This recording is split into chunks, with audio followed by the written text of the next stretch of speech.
अस्सलाम वालेकुम my YouTube family, उम्मीद है आप सब खैरियत से होंगे। मैं भी ठीक हूँ और आज मैं फिर एक ब्लॉग के साथ हाजिर हूँ और आज का ब्लॉग जो है बहुत इंटरेस्टिंग है और आप लोगों के साथ मैं शेयर करूँगी और जो आप हमारे साथ शुरू से आखिर तक रहिएगा। और आज का ब्लॉग जो है हम बहुत इंजॉय करने वाले हैं। उसमें आज मैं अपने ससुरालियों से आप लोगों को मिलवाऊंगी और ससुराल में हमारे सारे बहुत अच्छे और बहुत मतलब एंजॉय करने वाले लोग हैं। आप लोग भी हमारे साथ रहिएगा। तो अभी मैं जा रही हूँ तैयार होने, तो मैं चलती हूँ तैयार होकर फिर हम रवानगी करेंगे।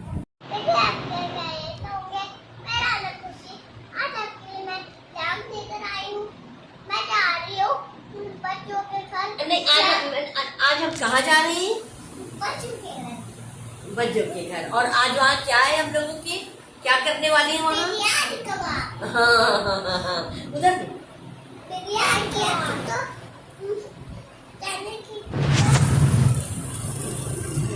देखिए हम घर से निकल गए हैं और रास्ते में जैसा कि आपको मैं पहले ही बता चुकी हूँ और जब जाते तो हमारे रास्ते में हाईवे पड़ता है। अब हम हाईवे पर हैं और वहाँ पहुँचकर फिर हम आपको वहाँ अपने ससुराल की कहना कहूँगी। आज हम मेरे ससुराल में दावत है।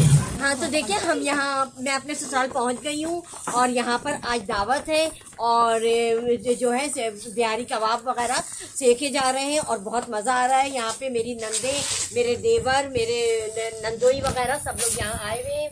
मेरा बेटा है, नंद के बच्चे, ये सब यहाँ आए और हम लोग इंशाल्लाह ताला अच्छा एंजॉय करें। हाँ तो मैं आज यहाँ पहुँच गई हूँ और मैं यहाँ पे शेफ़ नहीं हूँ बल्कि मैं आज मेहमान के तौर पे यहाँ पर आई हूँ और मैं तो ऐसे एंजॉय करने के लिए बैठ गई थी।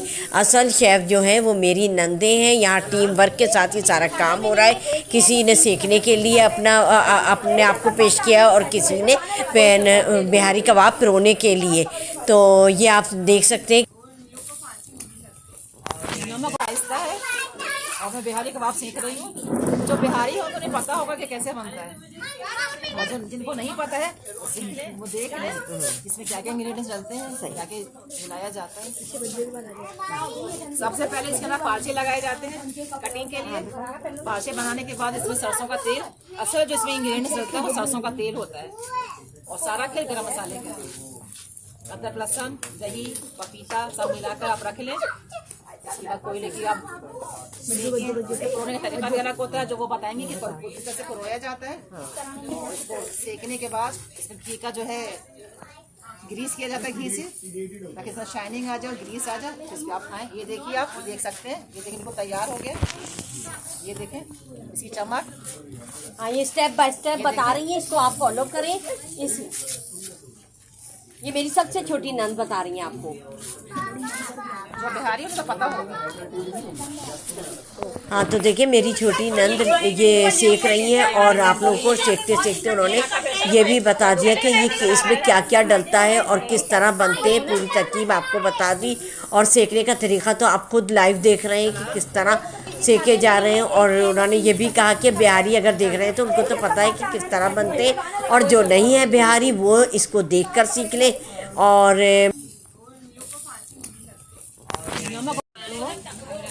हाँ तो ये मेरी जो है मेरी बड़ी नंद है, मतलब मेरे हस्बैंड के बाद है, ये दूसरी नंद है मेरी। अच्छा अब ये जो है ये परोती है उसमें सीखों में और अब ये खुद बताएंगी कि ये किस तरह करते हैं।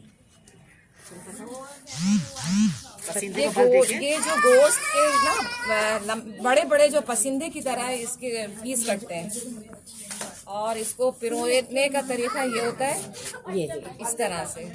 क्या आप देखें किस तरह ये पिरो रही है। ऐसे, फिर ऐसे और फिर ऐसे।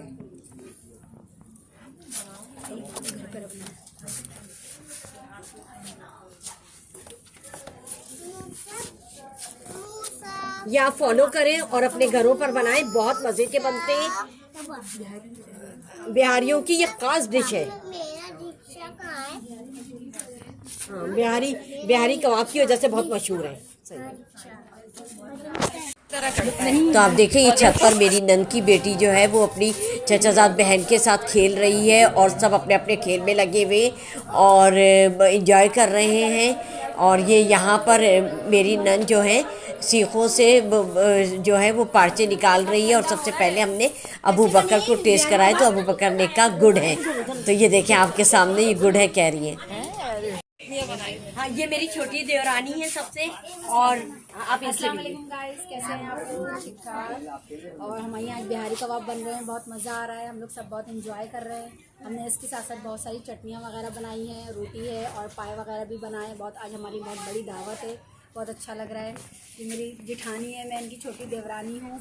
हाँ तो आए मैं आपको एक दफ़ा और वो छत का पूरा दिखाती हूँ कि ये देखें कैसे धुआंधार हमारे जो है बिहारी कबाब तैयार हो रहे हैं और सब इंजॉय कर रहे हैं और सब अपने अपने में लगे हुए थे कि कोई जो है वो टेस्ट करने में उठा के सीख को ले जा रहा है और टेस्ट कर रहा है पहले से। और बहुत मज़ा आ रहा था और सर्दियों की रात है और वैसे भी छत पे तो ठंडा हो जाता है। आप ये देख सकते हैं कि सब देखें ये खाए जा रहे हैं और सबको मज़ा आ रहा था, बहुत मज़े के थे। ये देखिए वो अभी तक वो पिरो रही हैं और वो जो है वो सेक रही हैं। बहुत ही एंजॉय करने वाला सीन था ये तो। और सर्दियों की रात तो वैसे भी ठंडी होती है और छत पे तो वैसे भी ठंडा था और हम लोगों को मज़ा भी आ रहा था और धुआं अच्छा भी लग रहा था सर्दियों की वजह से। ये देखिए ये निकाल रही हैं। अस्सलामुअलैकुम। मुझे तो आप जानते ही होंगे, वलीद आलम नाम है और ये मेरी फुप्पी हैं, सेकंड नंबर वाली, मैं इनको बज्जो बोलता हूँ। और आज का सारा क्रेडिट मेरी फुप्पी को जाता है क्योंकि ये सारे जो बिहारी कबाब लगाए हैं मेरी फुप्पी ने बनाए, मसाला वगैरह सब यहाँ पे इधर। और ये मैं चेक करता हूँ कैसे हैं फुप्पी को। हाँ तो जनाब यहाँ पर जो है दस्तरखान भी लग गया, बिहारी कबाब भी तैयार हो गया, सब इंजॉय कर रहे हैं खाना। और यहाँ पर एक सरप्राइज़ था जो कि पाए थे। हाँ तो देखिए जब तक जो बड़े जो है वो चाय इंजॉय कर रहे थे और ये छोटे छोटे निक्के बच्चे जो है ये आपस में खेल रहे हैं और अबू बकर भी नज़र आ रहे होंगे आपको। ये देखिए ये बहुत खुश है अपने चचाओं के साथ। हाँ तो जनाब हम लोग आ गए हैं और मैं बहुत थक गई हूँ और मैं यहाँ फ्रेश होकर फिर मैंने कहा मैं आप लोगों से बात करूँ। मैंने बल्कि हल्की आंच पर जो है चाय भी चढ़ा दी है, चाय का बड़ा दिल चाह रहा था। और आप लोग मुझे ज़रूर कमेंट्स में बताएं कि आज का मेरा व्लॉग कैसा लगा। और मैंने आपको अपने मैके वालों से और दोनों ससुराल वालों से भी मिलवा दिया। अब आप लोगों के ऊपर है कि मेरे मैके वाले ज़्यादा अच्छे लगे या ससुराल वाले। खैर ये तो एक मजाक था लेकिन दोनों ही अच्छे हैं। और मुझे अपने कमेंट्स में बताएं कि आज का मेरा व्लॉग कैसा लगा। और बिहारी कबाब वगैरह जो भी बने वहाँ पे बहुत मज़े के थे। लेकिन आप ज़ाहिर है आप तो नहीं बता सकते, लेकिन वहाँ का क्लाइमेट ऐसा था कि आप देख रहे थे कि कितना मज़ा आ रहा था। हम लोगों ने काफ़ी इंजॉय किया। तो मुझे कमेंट्स करके ज़रूर बताइएगा। और अभी तक जिन लोगों ने मेरे चैनल को लाइक नहीं किया है तो लाइक करें, शेयर करें, सब्सक्राइब करें, बेल आइकॉन को प्रेस करें ताकि मेरी हर आने वाली रेसिपी आप सबको जल्द से जल्द मिल सके। चलती हूँ, दुआओं में याद रखिएगा अपना और अपने घर वालों का बेहद ख्याल रखिएगा। अल्लाह हाफिज़।